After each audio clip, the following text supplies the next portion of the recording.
Hi, I'm Sabrina Bell and I'm here with expertvillage.com to show you how to have the smoothest legs in the universe.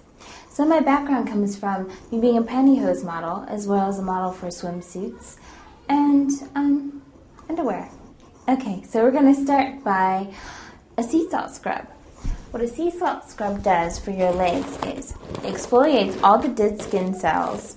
Now you don't always have to use salt. You can use a combination of sugar or whatever. I prefer to use sea salt scrubs because I find it to be the most effective.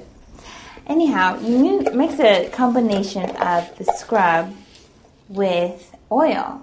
And what the oil does, it provides a protective barrier. If you notice, it's getting shiny. And that's the oil providing a protective barrier between my skin and the razor. So you work the salt into your legs. You could also make one at home.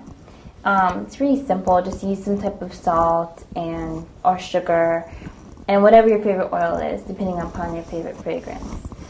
Anyway, so you scrub your legs, and especially the areas that are prone to razor bumps. Make sure you do it in a circular motion. It's also good for circulation and toning of the skin.